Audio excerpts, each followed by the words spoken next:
can you see this person's perspective, Right. but can you see beyond this barrier that is in front of you right now? And we do get to that place of gratitude and actually appreciation. Now, it takes us refusing to stay in a victim mindset in order to do that. We are not going to stay in a victim mindset. And yes, Teri is on her way. She'll be here in just a second.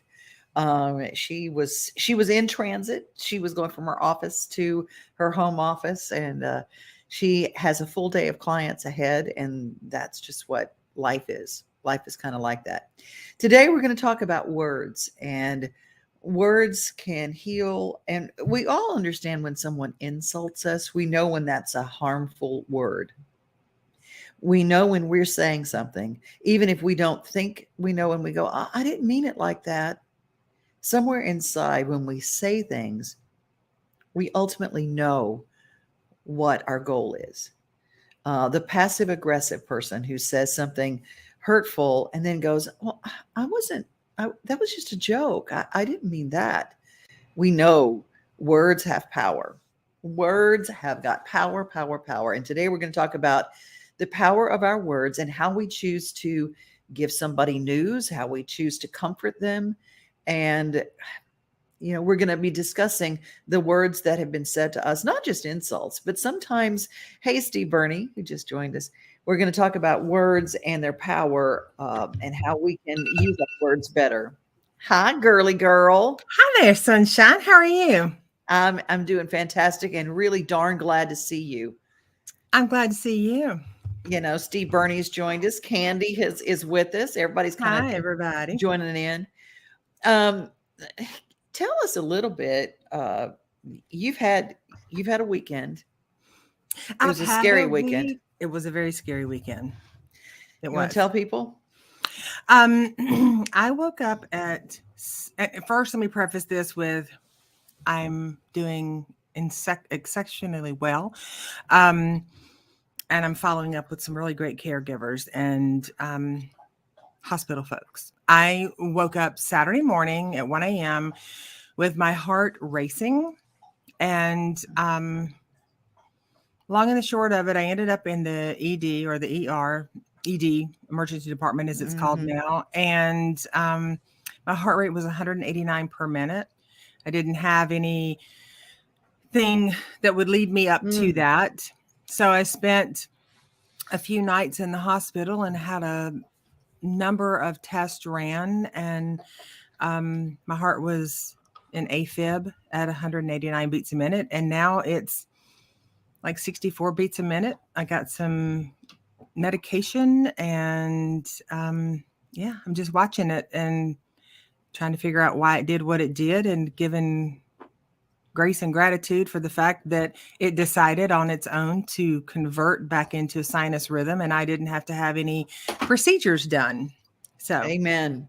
Yes. So, amen. And had I had to have had those procedures done, I would have done them, and I would not have barked about it at all. But I'm glad I didn't have to have them done. Yes. And Candy's weighing in. Sorry to hear about the AFib. Yeah, that's a scary thing, and hearts are a scary thing. And with the weather and the heat, I want to tell everybody keep a watch on your blood pressure and your heart. Absolutely, because it's a time we have to watch that. But here's where I got the topic for today. I didn't even tell you what it was, but I wanted to talk the power of words. And we're not going to use any names or anything, but there was a very scary, cold way that you were given some news and you were asked questions in the hospital by a medical profession. But it made me think about how many times we've asked somebody a question and we have brought everything back to a cold, well, I just have to know.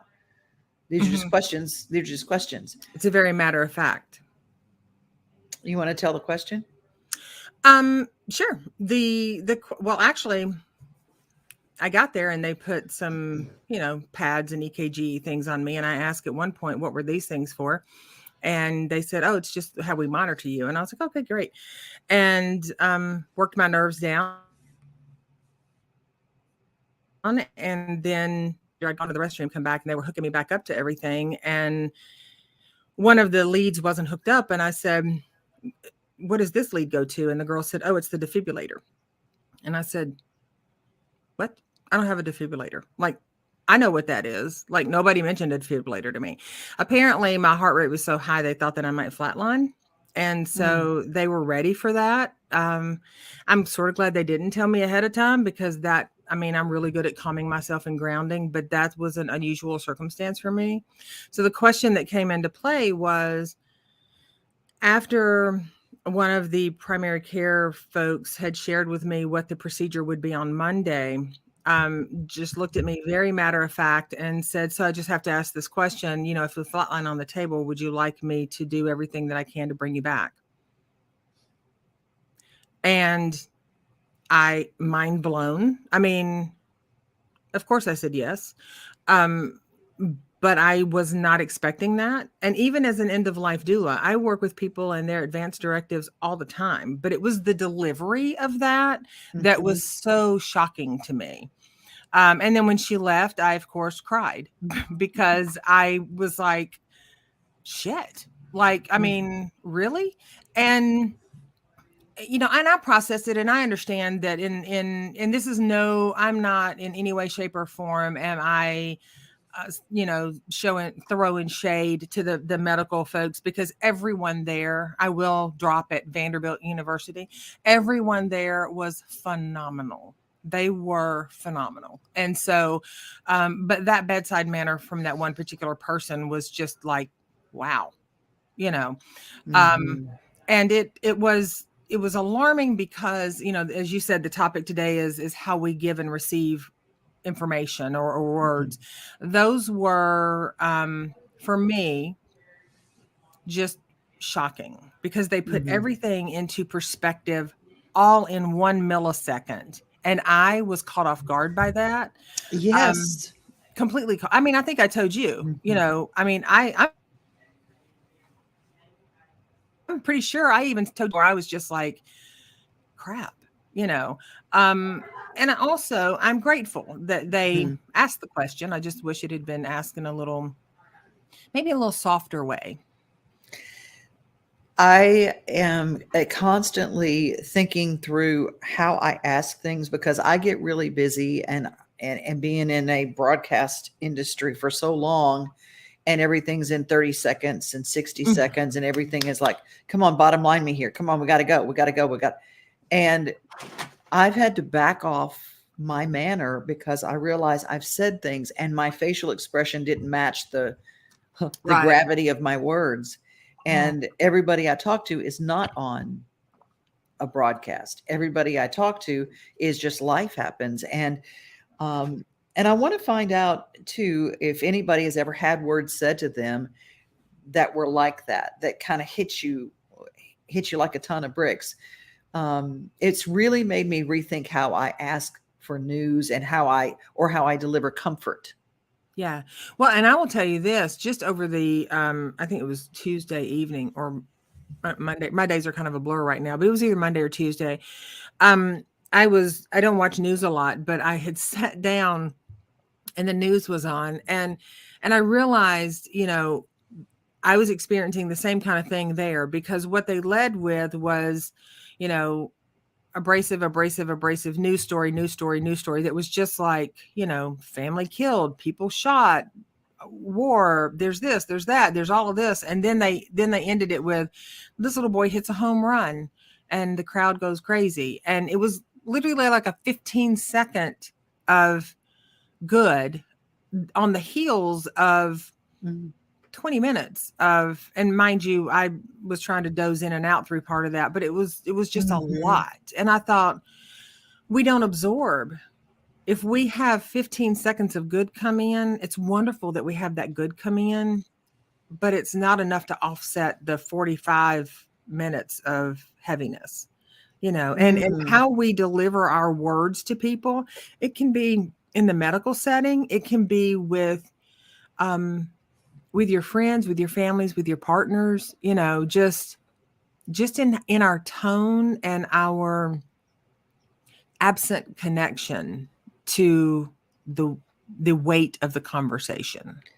I'm going to give an example in real life. And right now it's very timely, because Roe v. Wade being overturned has brought up a lot for a lot of people. And I want us to be careful with how we start posting and how we start talking to people in our own circles, because you don't know who in that circle has agonized over a decision maybe their entire lives. Yes. And when we start talking about it, and I actually had someone, in a conversation. It was just, this weekend I was somewhere and someone says, well, anyone who does that's just a murderer. And not knowing who was in our circle, Right. not knowing that someone might have experienced that. I think that we can hurt people and then turn around. Anyone's just murderers. And the Lord just doesn't want us doing that. And the Lord, do not place your opinions on the Lord, because I'm just going to speak real quickly as a Christian, as a believer. Jesus saw everybody sin the same, and he died for everyone that he looked at, and he saved us all. That's not a for me, it's not just a belief system. This is what it is. So I just don't like people jumping in there saying, well, the Lord judges you and therefore you are bad if you do this. And we just, homie, don't play that, and Jesus don't either. So there you go. Okay, off the soapbox, but words are very important. We have to understand when we talk to people, we don't know what their individual pains are. Another very sweet Christian woman approached a dear friend of mine who had just lost his 3-month-old son and said, well, honey, he's in a better place. Yeah. In that moment, that changed that man forever. He left the church. He left those people. He goes and he hated the God, or stopped believing in a God that would take his 3-month-old son from him. Do I blame him? No, I don't. Right. And we need to be careful with our words. We do need to be careful with our words. And we also need to be mindful that, one, not everyone has the same belief system. 2, not everyone has the same experiences. So when I work with people and I hear people come into my office and say, if I hear one more other person tell me, well, they're in a better place, or, well, God had a plan for them. Those are things that, while from a place of intentionality, they are said to comfort, but we're oftentimes disconnected to that, and we grab these sayings off of the shelf and we just sort of throw it out, and they're not all one size doesn't fit all. So being mindful that some people will turn away. They'll turn away from their belief system. They'll turn away from their family. They'll turn away from their friends. And it's not because they are angry. It's because they're heartbroken, because someone has said something at a time when their brain is just trying to process. So yes, having a baby and having someone say, well, they're in a better place, or, God had a plan, I mean, I have a client that I worked with a family who lost their daughter. And everyone in their church came to them and said, well, God just needed that angel. God must have needed her more than you did. And all intentionally intended for comfort. But that is not something to say to someone who has just lost their loved one, no matter what that loved one, whether it's a 2 or a 4-legged loved one. Like, that is not something that is comforting. So sometimes silence is the best gift of love to give someone, or asking them if they're open to a hug, or, those are nonverbal things that can comfort And also, if they don't want to hug and they don't want to talk about it, respect that. And don't say, well, aren't they in a mood right now? Mhm. Well, that's just blah, blah, blah. Aim to shut down those conversations that are designed to tear down other people. You know, Loretta, God bless you, Loretta. I cannot tell you how many times I was told you are young and can have another. At the mm-hmm. time I lost my daughter, this was in 1989. Oh my God, Loretta, that hurts my heart. Absolutely. Now, I'm so sorry that someone would say something like that. Absolutely. And as blind of a statement as that is, and it levels a person when they hear it because it doesn't connect to their loss. Mm, It's a general, there's still hope, but it says it in the most contorted and twisted and inappropriate way that you could ever. And if we're being honest, there's nothing, and I say this to people often, there's nothing that I can say or do right now in this moment that's going to ease what your heart and your mind are wrestling with, but I am here. If ever you decide you need a shoulder or an ear, or you want to cuss, scream, vent, or cry. And you have to know that when you offer that up to people, you're offering it from a place of, I'm holding that space for you. right. Candy says the same thing. Sometimes just saying I'm sorry and I'm here for you is where we are. There's so many things that we say, and we do mean well. We do Mm-hmm. mean well. I think there are a lot of people posting on Facebook now about certain things. Our words on Facebook matter. It is social media, Absolutely. but our words on Facebook matter. Our words on Facebook matter because we have in the last few years become isolated in a lot of ways. And some people interact with people on social media more than they interact with humans on the daily. So, and they put more stock into what these people say and think, which is, if it's encouraging and uplifting, that's a great thing. But it's stirring the pot. Well, that's not such a great thing. So I remind people often, check the people you follow, check the feeds you follow. And if it makes you cringe when you see it, and it's not something that is an awareness standpoint, but it makes you cringe and you just want to zoom past it, Mhm. unfollow it. Yeah. Social media is not your conscience, so you're allowed to unfollow things that make you uncomfortable, and I mean, you can absolutely do that. Well, I've watched people take people to task on Facebook, and they go, "Well, this is my page. I can say what I want to." If you were in the, if you post in public Hmm. and it is a very polarizing statement, know that you might get some people who disagree with you. They might take you to task for your opinions. If you don't like that kind of confrontation, don't post it there. And I will tell you right now, very few people, if any people, have been changed. Their dyed in the wool opinion, their Hmm. thought, belief system, whatever. Very few are ever changed by your Facebook feed. Absolutely. If anything, they are ignited to then go and bounce off of something someone has said, um, and then sort of spread that wildfire to theirs. And if they have a lot of people who are like minded with them, it's going to spread. So mindful Mhm. enough that, I mean, I have family members that I've blocked, and not because I'm not able to have a conversation with them, but Mhm. because I don't post a lot of confrontational stuff. And so when I'm posting something on my wall, it is not confrontational. But if you want to make it confrontational, then first we're going to have a conversation in private about that. And secondly, if you continue it again, you're going to be blocked because it is social media. I mean, it's this is not a hill I'm going to die on, and I'm not going to debate that with a bazillion different people. So we have to be Mhm. mindful, with our words and with our choice of what we put out there. Mhm. Candy says, I won't post anything online about Roe versus Wade because of all the stuff put on there. Everyone's coming from a different direction on it.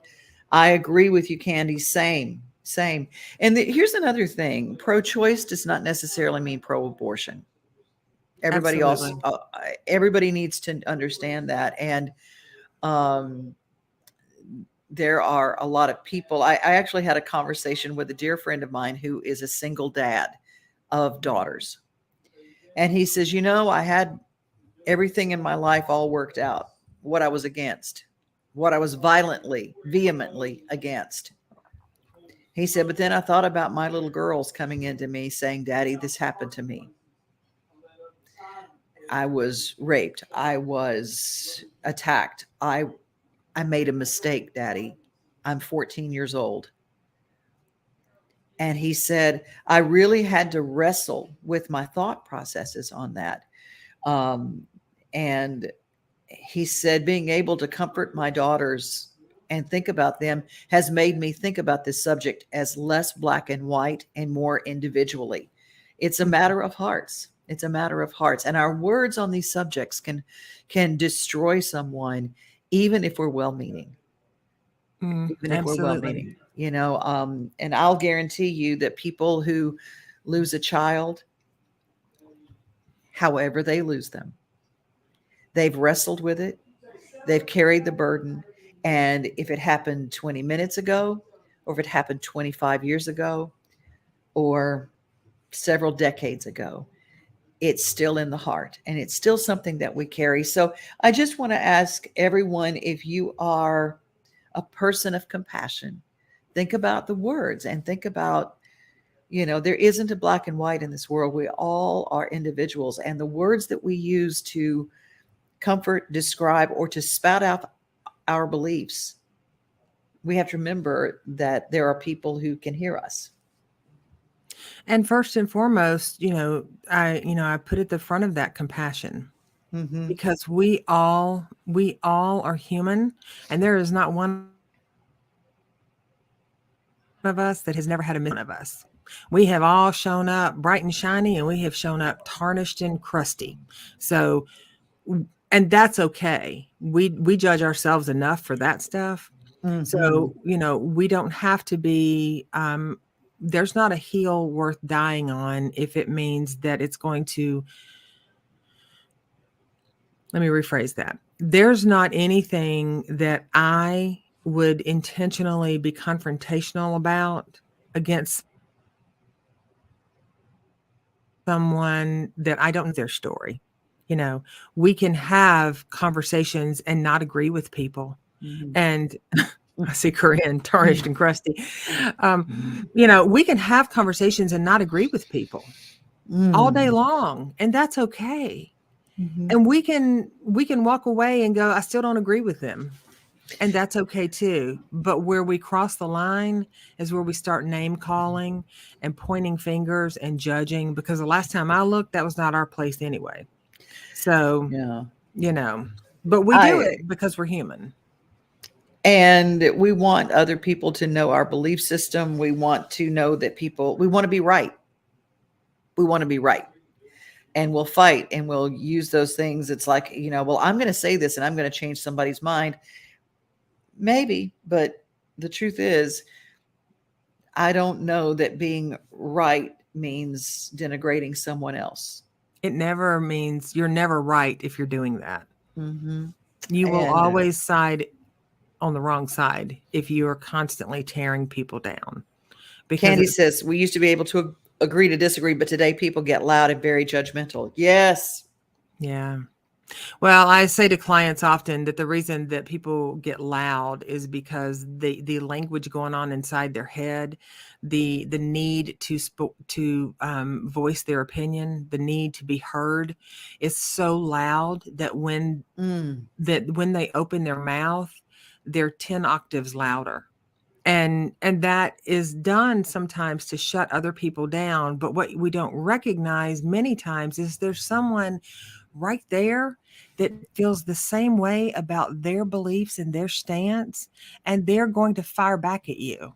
So nothing ever comes out of that of value. Now, if we can sit down like adults and talk about things, I posted on my Facebook wall, and I don't mind sharing it with anyone listening here, Facebook wall, that if yesterday was today, when I was raped at 19, had that rapist impregnated me, I would have been forced to be a mother at 19. And I would have liked the choice not to have had a vile act that was so cruel and so traumatizing alter my entire life forever. Now, that's between me and my maker, nobody else, you know. And I know that, you know, many people were sorry that happened. I didn't post that for people to be sorry that it happened. I'm not sorry it happened. I'm not a victim from it. Would I prefer to go through life without it? Absolutely. But it did happen. And I am the person I am today in part because of what I learned from that experience and how I learned to re-love myself because of self-hate. Mhm. So we can always learn something if we're compassionate enough to listen. But when we can't hear our own thoughts because we got to say something and we got to have the last word, we're going to remain ignorant. And ignorant isn't bliss, Right. it's deadly. Well, I agree with you. And that's Teri and I have talked about this. And I'm just going to go ahead and share something. And you guys, it's out there. And I've said it at women's ministry events too. I was also raped at 19. And I exercised my right of choice very, very soon after that. In case of rape or incest, they always say that. But I will tell you that making that choice has stuck with me for the rest of my life. And there are things that were never explained to me. What could happen to a woman's body? What could happen to your mind? And how you live your life? And it's taken a long time. So I know the gravity of that situation is that women are not flippantly making it. But I do want to encourage you that if you are in a situation like that, whether there is a law, whether there's not a law, the way that we change anything that is moral in our world is in a heart. It's not in a courtroom. It is not on Facebook. It is whatever. It's reaching out in love and going, how can I help you? And let's work through that. And if anybody is struggling with a situation, I think that it's really important that you find someone to speak to and to talk to that can really help you and understand. And there are, you know, whether it's on that issue or another issue, whatever you have walked through in your life, I want you to reach out to someone to help you, because I have, and I'm going to tell you a story real quick. I was standing on a stage somewhere and I told my story. And there was a young woman who was in the audience. A year later, I met this young woman and she said, I was in the audience. I had been raped by a serial rapist. My husband was taking me on the following Monday to have an abortion. I heard your story. I took the video home and I shared it with my husband, and he reached over and he took my hand and he said, well, I guess we're going to be raising a new baby daughter because somehow this child is here. And she said, I want you to meet Grace. And she brought out this beautiful child. And I had to let myself wrap around that because it was really heavy. Mm-hmm. And I'm not saying that it is a wrong choice for a woman who has been brutalized to make the choice not to have that child, but you do have a choice. And whether you choose to have or to not to have, I think that it is very important that we realize that our words years later or in the moment are very, very important. And I was glad to meet Grace, and there was a huge amount of healing. And I think God is amazing and infinite in how he wraps around you. But if anybody's watching this show, we weren't here to we were not put on this earth to be judges. We were put on this earth to be love. Period. End of story. So if you are struggling with something, you can reach out to either one of us. Absolutely. And there is zero judgment. And thank you guys for being here. Thank you guys for being part of our show, and use your words wisely. Use your words with compassion.